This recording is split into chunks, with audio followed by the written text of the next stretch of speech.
एक असा विषय जो मुख्य परीक्षेमध्ये तुम्हाला फक्त चांगले मार्क्सच नाही तर तुमचा रँक सुद्धा ठरवू शकतो, तुम्हाला अगदी टॉपर सुद्धा बनवू शकतो, आणि तो विषय म्हणजे मराठी व्याकरण. बऱ्याच वॉरियर्सने रिक्वेस्ट केली होती आन्सर की आल्यानंतर की मॅम परत एकदा मराठी व्याकरणची बॅच सुरू करा. तर त्यांच्यासाठी एक गुड न्यूज आहे. आणि त्याचबरोबर जर MPSC सोबतच तुम्ही इतर परीक्षांची तयारी करत असाल तर त्या परीक्षांसाठी सुद्धा मराठी व्याकरण हा विषय असेल तर तुमचा स्कोर चांगला येण्यासाठी आणि तुम्हाला हवी असणारी पोस्ट मिळवण्यासाठी किंवा कोणतीही सरकारी नोकरी मिळवण्यासाठी तुम्हाला मदत करेल. तुमचा स्कोर चांगला येण्यासाठी जो जास्त आउटपुट देणारा सब्जेक्ट असेल तो सब्जेक्ट म्हणजे मराठी व्याकरण. हॅलो वॉरियर्स आणि सर्व भावी अधिकारी. वॉरियर ऑफिसर या तुमच्या लाडक्या एज्युकेशनल चॅनलवर मी सुप्रिया तुम्हा सर्वांचं मनपूर्वक स्वागत करते. आजच्या लेक्चरमध्ये ॲक्च्युली एक अपडेट आहे किंवा जो संपूर्ण मराठी व्याकरणचा कोर्स आहे त्याच्याबद्दलची महत्त्वाची अपडेट आहे जी मी तुमच्यासोबत शेअर करणार आहे. सगळ्यात पहिल्यांदा तर आपण मराठी व्याकरणचं महत्त्व काय आहे ते समजून घेऊयात. जर तुम्ही कंबाईनची एक्झाम दिली असेल, तुमचा स्कोर चांगला असेल तर मुख्य परीक्षा होणार आहे. इवन तुम्ही राज्यसेवेची परीक्षा दिली असेल प्री आणि तुमचा रिझल्ट आला असेल तर मुख्य परीक्षेसाठी सुद्धा तुम्हाला मराठी व्याकरण हा एक असा विषय आहे जो राज्यसेवा असेल किंवा कंबाईन असेल किंवा तुम्ही आत्ता पोलीस भरतीची परीक्षा देत असाल किंवा इतर ज्या परीक्षा आहेत सरळ सेवेच्या त्या प्रत्येक परीक्षेमध्ये कॉमन असणारा एक विषय आहे तो म्हणजे मराठी व्याकरण. कंबाईनच्या दृष्टीने जर बोलायचं म्हटलं तर कंबाईनसाठी पहिल्या पेपरमध्ये 50 प्रश्न जे आहेत ते मराठी व्याकरणवरती आहेत आणि 50 प्रश्न म्हणजेच एकूण 100 गुण जे आहेत ते मराठी व्याकरणला आहेत. आत्तापर्यंतचे मागचे रिझल्ट जर तुम्ही पाहिले तर फर्स्ट पेपर जो आहे म्हणजे STI साठी असेल, PSI साठी असेल किंवा ASO साठी असेल, पहिल्या पेपरमध्ये मुलांनी अगदी 89 पर्यंत स्कोर केलेला आहे. म्हणजे तुम्ही मागचे जाऊन जर रिझल्ट पाहिले तर अगदी 89 पर्यंत स्कोर गेलेला आहे आउट ऑफ 100. म्हणजे ज्यावेळेला आपण प्रीमध्ये विचार करतो, प्रीमध्ये आपल्याला 35, 40, 45, 50 मार्क्स सुद्धा खूप जास्त वाटतात कारण 100 पैकी तेवढा स्कोर करणं अवघड वाटतं. त्याच ठिकाणी ज्या विद्यार्थ्यांनी याच्या अगोदर टॉप केलेला आहे त्यांचे जर तुम्ही स्कोर पाहिले तर मॅक्झिमम स्टुडंट असे आहेत ज्यांनी फर्स्ट पेपरमध्ये चांगला स्कोर केला. आणि फर्स्ट पेपरमध्ये चांगला स्कोर येण्याचं कारण आहे तो म्हणजे मराठी व्याकरण हा विषय.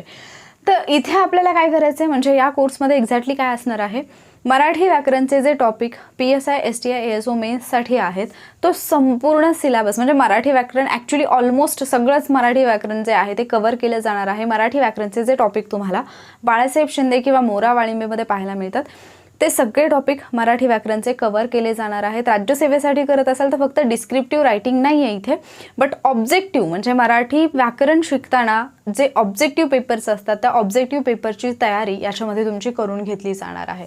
ज्यावेळेला मी संपूर्ण मराठी व्याकरण म्हणते याचा अर्थ असा होतो की मराठी व्याकरणमधले जेवढे घटक आहेत तेवढे सगळे घटक तुम्हाला इथे शिकवले जाणार आहेत. त्याचबरोबर मराठीसोबतच आणखी एक महत्त्वाचा मुद्दा येतो तो म्हणजे इंग्लिशबाबत सुद्धा बऱ्याच जणांचं कन्फ्युजन असतं. तर मराठीच्या पेपरमध्ये जे प्रश्न येतात त्याच्यामध्ये बरेचसे प्रश्न जे असतात ते शब्दार्थावरती असतात आणि आपल्याला शब्दार्थ लक्षात ठेवणं किंवा शब्दार्थ हा एक असा घटक आहे जो की फार वास्ट आहे आणि तुम्ही तो पाठांतर करून लक्षात ठेवू शकत नाही आणि जरी ठेवलात तरी तो जास्त कालावधीसाठी लक्षात राहत नाही किंवा एक्झाममध्ये शब्दार्थ आठवणं हे फार कठीण जातं.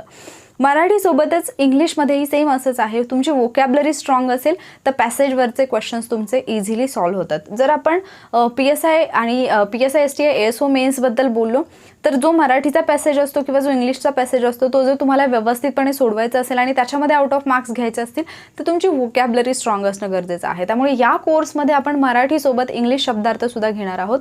डेली तुम्हाला 5 मराठीचे आणि 5 इंग्लिशचे शब्दार्थ जे आहेत ते दिले जातील. प्लस आपण वॉरियर ऑफिसरवरती जी लेक्चर सिरीज ऑलरेडी सुरू केली होती वोकॅबलरीची ती परत एकदा आपण रिस्टार्ट करतो ज्याच्यातून तुमच्या शब्दार्थांचा खूप चांगल्या पद्धतीने सराव होईल. प्रत्येक घटक जो आहे मराठी व्याकरणमधला तो तुम्हाला अगदी डीपमध्ये शिकवला जाणार आहे.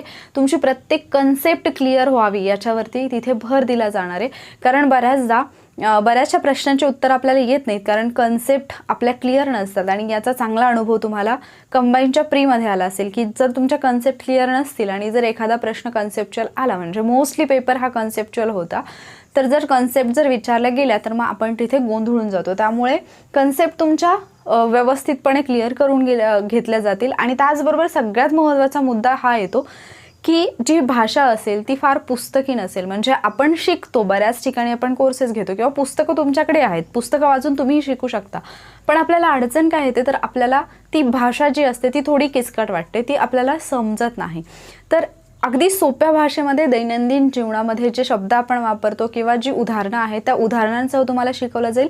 आणि जे अतिशय अवघड वाटणारे टॉपिक आहेत किंवा ज्या गोष्टी लक्षात ठेवायला आपल्याला अवघड जातात त्यांच्यासाठी मजेशीर अशा ट्रिकसुद्धा तुम्हाला या कोर्समध्ये मिळणार आहेत.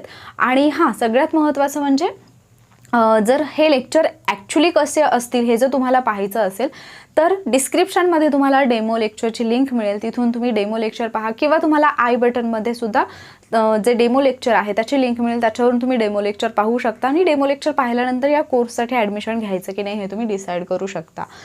बऱ्याच जणांकडे फक्त एक रेफरन्स बुक असतं आणि मग त्या एका रेफरन्स बुकवरून, म्हणजे बऱ्याचदा असं होतं की तुम्ही बाळासाहेब शिंदेंचं पुस्तक वाचत असाल आणि कुठल्या टॉपरनी किंवा कुठल्या अकॅडमीने जर तुम्हाला सजेस्ट केलं की मोरा वाळिंबे वाचा, तर तुमच्याकडे ते बुक नसेल तर तुम्हाला टेन्शन येतं. किंवा जरी असेल तरी 2-2 पुस्तकं वाचणं हे तुमच्यासाठी मे बी डिफिकल्ट असू शकतं. तर एकापेक्षा जास्त पुस्तकांचा संदर्भ घेऊन हे सगळे लेक्चर्स बनवलेले आहेत. त्यामुळे असं तुमचं होणार नाही की कुठल्या तरी पुस्तकातला एखादा वेगळा पॉईंट आहे आणि तो कंटेंट तुमचा राहून गेला. पेपर 1ची पूर्ण स्ट्रॅटेजी तुम्हाला सांगितली जाईल. म्हणजेच पेपर 1मध्ये जसे की मराठी व्याकरण आहे, इंग्लिश व्याकरण आहे, त्याचबरोबर काही कायदे आहेत जसे की माहितीचा अधिकार आहे किंवा महाराष्ट्र लोकसेवा हक्क अधिनियम आहे, त्याचबरोबर चालू घडामोडी आहेत, IT चा काही भाग आहे. तर पेपर 1ची फुल स्ट्रॅटेजी तुमच्यासोबत शेअर केली जाईल. त्यामुळे फक्त मराठीचे 100 मार्क्सच नाही तर प्लस इंग्लिशचे असतील किंवा जो इतर 20 मार्कांचा जो पोर्शन आहे तो सुद्धा तुमचा मॅक्झिमम कसा कव्हर होईल आणि तुमचे पेपर 1मध्येच एवढे चांगले मार्क्स येतील की जरी पेपर 2चा अभ्यास तुमचा तितकासा नसेल किंवा तेवढा कॉन्फिडन्स तुमच्यात नसेल तरी सुद्धा पेपर 1 तुम्हाला खूप चांगली हेल्प करेल तुम्हाला जी पोस्ट हवी आहे किंवा आपण असं म्हणूयात की एक्झाम क्रॅक करण्यासाठी. आणि जर पेपर 1चा स्कोर तुमचा खूप चांगला असेल तर तो स्कोर तुम्हाला टॉपरसुद्धा बनवू शकतो. त्यामुळे पेपर 1ची पूर्ण स्ट्रॅटेजी तुमच्यासोबत शेअर केली जाईल आणि त्याचबरोबर प्रत्येक घटक संपल्यानंतर त्या घटकावरचा होमवर्क तुम्हाला दिला जाईल, जेणेकरून तुम्ही जे काही शिकला आहात त्या लेक्चरमध्ये त्याच्यातून तुमचा सराव झाला पाहिजे आणि तो कंटेंट तुमचा एवढा पक्का झाला पाहिजे की एक्झामच्या वेळेला जेव्हा प्रश्न येतील त्यावेळेला ते प्रश्न तुम्हाला इझिली सॉल्व्ह करता येतील. हे सगळं तुम्हाला मिळणार आहे मराठी व्याकरणच्या कोर्समध्ये. आणि याच्यातले सगळे लेक्चर्स जे आहेत ते मी घेतलेले आहेत. डेमो लेक्चर तुम्ही पहा म्हणजे तुम्हाला एक आयडिया येईल की कशा पद्धतीने या कोर्समध्ये शिकवण्यात आलेलं आहे. जर तुम्हाला हा कोर्स जॉईन करायचा असेल तर सगळ्यात महत्त्वाचा पॉईंट तुमच्या डोक्यात आला असेल की कशा पद्धतीने जॉईन करायचा. तर आपल्या टेलिग्रामला एक चॅनल आहे वॉरियर ऑफिसर म्हणून. तुम्ही टेलिग्रामवरती वॉरियर ऑफिसर सर्च केलं तर तुम्हाला तिथे तो चॅनल पाहायला मिळेल. 12,500 मेंबर्स आहेत, सबस्क्रायबर्स आहेत. तर तिथे जाऊन तुम्ही तो चॅनल जॉईन करा. तिथे तुम्हाला सगळे डिटेल्स मिळतील. तिथे एक लिंक पाठवली जाईल न्यू बिगिनिंग या ग्रुपची आणि त्या न्यू बिगिनिंग हा जो प्रायव्हेट ग्रुप आहे तिथे तुम्हाला जॉईन व्हायचं आहे. तिथे जॉईन झाल्यानंतर तुम्हाला पुढची प्रोसिजर जी आहे ॲडमिशनची ती कम्प्लिटली सांगितली जाईल. त्यानंतर एक महत्त्वाचा मुद्दा येतो की ॲडमिशन स्टार्ट कधीपासून होतील. तर ॲक्च्युली ज्यावेळेला 30 डेजच्या बॅच झाल्या बऱ्याच विद्यार्थ्यांना ॲडमिशन्स मिळाले नाहीत. इव्हन मराठीच्या बाबतीतही तसंच झालं की बऱ्याच विद्यार्थ्यांना घ्यायचं होतं बट ॲडमिशन्स क्लोज झाल्यामुळे मिळाले नाहीत. किंवा बऱ्याचदा असं होतं की मी सांगितल्यापासून 2-3 दिवसांनी ॲडमिशन मी स्टार्ट करते बट त्याच्या आधीच मुलांनी ॲडमिशन्स घेतलेले असतात. त्यामुळे हे जे ॲडमिशन्स आहेत ते 18 तारखेपासून म्हणजे उद्यापासून सुरू होतील सकाळी 7 वाजल्यापासून. बट ॲज युजल मी नेहमीप्रमाणे म्हणजे कंटिन्यू ॲडमिशन्स ओपन ठेवणार नाही आहे. तर लिमिटेड सीट्स आहेत. यावेळेला सुद्धा 200 सीट्सचं टार्गेट आहे. त्यामुळे 200 ॲडमिशन्स झाल्यानंतर ॲडमिशन्स क्लोज केले जातील. त्याच्यापेक्षा जास्त विद्यार्थी घेतले जाणार नाही आहेत. कारण तुम्हाला जर पर्सनली तेवढं अटेन्शन द्यायचं असेल, तुम्हाला तेवढं गाईड करायचं असेल तर अर्थात मला तेवढे लिमिटेड स्टुडंट घेणंच गरजेचं आहे. त्यामुळे 200 ॲडमिशन्स फक्त असतील. 200 ॲडमिशन्स झाल्यानंतर ॲडमिशन क्लोज केले जातील. ज्या वेळेला तुम्ही ॲडमिशन घेता त्यावेळेला तुम्हाला काही सूचना दिल्या जातात. त्या सूचनांमध्ये एक महत्त्वाची सूचना असते ज्याच्या बाबतीमध्ये काही विद्यार्थी वारंवार सांगितलं तरी चूक करतात. हा माझा पाठीमागचा काही दिवसांचा एक्सपिरियन्स आहे म्हणून मी सांगते तुम्हाला. ज्यावेळेला तुम्ही तुमची इन्फॉर्मेशन पाठवता त्यावेळेला ती ॲक्युरेट असली पाहिजे. तुमचा जो ईमेल ID चालू आहे तोच ईमेल ID मला पाठवायचा आणि तुमचा तोच ईमेल ID यूट्यूबला लॉग इन असला पाहिजे जर तुम्हाला लेक्चर्स पाहायचे असतील तर. ठीक आहे. तुम्ही जर ॲडमिशन घेतलं तर तुम्ही जो मला ॲडमिशनच्या वेळी ईमेल ID देताय त्याच ईमेल IDनी तुम्हाला फक्त ते लेक्चर्स विजिबल होतील म्हणजे तो जो तुमच्या यूट्यूबला लॉग इन असेल तर. त्यामुळे ईमेल ID प्रोव्हाइड करताना तुम्ही बरोबर ईमेल ID जो आहे तो प्रोव्हाइड करा. या कोर्ससाठी फीज किती असेल तर मोस्टली बाकीच्या क्लासेस म्हणजे जसं प्री एक्झाम झाली तेव्हापासून मी पाहते की खूप सगळे क्लासेस सुरू झालेत आणि मोस्टली 2,000च्या खाली कुठल्याही क्लासची फीज नाही आहे. बट हां, जसं मी सुरुवातीपासूनच तुमच्यासाठी लिमिटेड फीज ठेवत आली आहे, तर मराठी व्याकरणसाठी यावेळेला फीज फक्त 699 रुपये आहे. 699 रुपयामध्ये तुम्हाला संपूर्ण मराठी व्याकरण प्लस पहिल्या पेपरची स्ट्रॅटर्जी प्लस तुम्हाला मराठी इंग्लिश शब्दार्थ जे आहे ते दिले जातील. आणि इतर ज्या अडचणी असतात तुमच्या, जसे की पेपर सोडवताना बऱ्याच जणांना जो कंबाईनला प्रॉब्लेम आला की सुरुवातीला म्हणजे अभ्यास भरपूर आहे पण एक्झाम हॉलमध्ये गेल्यानंतर ते आठवलं नाही, किंवा असं बऱ्याच जणांचं झालं की एक्झाम हॉलच्या बाहेर आल्यानंतर पेपरमध्ये खूप चांगले मार्क्स आलेत, सगळ्या प्रश्नांची उत्तरं आठवलेत पण तिथे ते आठवलेलं नाही आहे. ते या ज्या छोट्या छोट्या गोष्टी असतात, एक्झाम स्ट्रेस कसा हँडल करायचा, कशा पद्धतीने मॅनेज करायचं, याबद्दलचं मार्गदर्शनसुद्धा तुम्हाला केलं जाणार आहे. या कोर्सची व्हॅलिडिटी काय असेल, म्हणजे किती दिवसांपर्यंत लेक्चर पाहता येतील, तर बऱ्याच कोर्सेसमध्ये असं लिमिटेशन असते की तुम्ही फक्त 3 वेळा पाहू शकता, 5 वेळा पाहू शकता, 6 वेळा पाहू शकता. तर असं इथे बिलकुल लिमिटेशन नाही आहे. तुम्ही कितीही वेळा लेक्चर पाहू शकता, कुठल्याही वेळी पाहू शकता, कधीही कुठेही आणि कितीही वेळा पाहू शकता. बट त्याची लास्ट डेट जी असेल ती असेल मेन्स एक्झाम. ठीक आहे, मेन्स एक्झाम ज्या दिवशी तुमची होईल त्याच्यानंतर 2 दिवसांनी, मेन्स नंतर 2 दिवसांनी हे लेक्चर जे आहे ते तुम्हाला विजिबल होणार नाही, तोपर्यंत तुम्हाला हे दिसतील. मेन्स नंतर 2 दिवसांनी सगळे लेक्चर्स बंद होतील. ठीक आहे, सो या लेक्चर्सचं जर तुम्ही म्हणजे कोर्सची व्हॅलिडिटी विचारली तर मेन्स एक्झामपर्यंत हे लेक्चर्स तुम्ही पाहू शकता.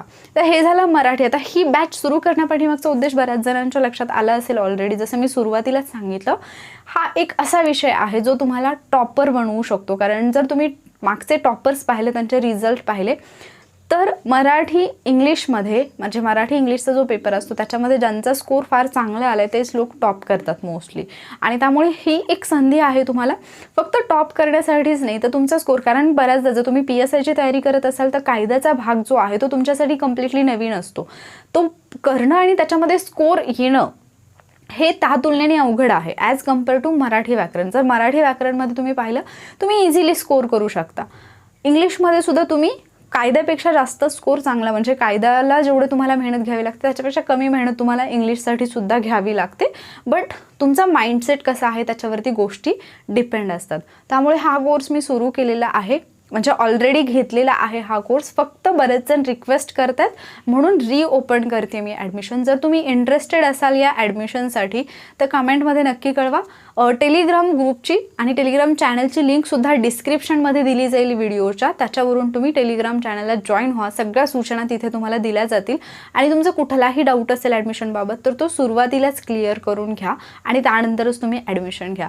आय होप या कोर्सचा तुम्हाला डेफिनेटली फायदा होईल. आणि जेवढे पण कोर्सेस अवेलेबल आहेत बाहेर, जेवढे पण क्लासेस आहेत, अकॅडमीज आहेत, त्यांच्यापेक्षा म्हणजे मराठी व्याकरण हा कोर्स आय डोंट थिंक की कुणीही 699 मध्ये दिलेला आहे. त्यामुळे फीज सुद्धा अफोर्डेबल आहेत. सो जर तुम्हाला ॲडमिशन घ्यायचं असेल, परत एकदा आठवण करून देते, लिमिटेड सीट्स आहेत. त्यामुळे एवढे ॲडमिशन्स झाल्यानंतर परत हे ॲडमिशन्स क्लोज केले जातील. कुठल्याही कंडिशनमध्ये परत हे ॲडमिशन्स रिओपन केले जाणार नाहीत. सो तुम्हाला जर म्हणजे फर्स्ट कम फर्स्ट सर्व याच तत्वावरती हे चालेल. आणि जसं यापूर्वी सुद्धा बऱ्याचशा बॅचेसना मी लिमिटेड ॲडमिशन दिलेत, प्रत्येक बॅचलाच ॲक्च्युली, तसंच इथे सुद्धा असेल. त्यामुळे जर तुम्ही इंटरेस्टेड असाल आणि तुम्हाला घ्यायचं असेल ॲडमिशन तर पहिल्यांदा घेण्याचा प्रयत्न करा. जर हा कोर्स तुमच्यासाठी युजफुल ठरेल असं तुम्हाला वाटत असेल आणि या कोर्सची तुम्ही खरंच मनापासून वाट पाहत असाल तर व्हिडिओला लाईक करायला विसरू नका. कारण इथून पुढे आपला प्रवास आणखी चांगला चालू होणार आहे. आणि त्याचबरोबर वॉरियर ऑफिसरला नक्की सबस्क्राईब करा. थँक्यू.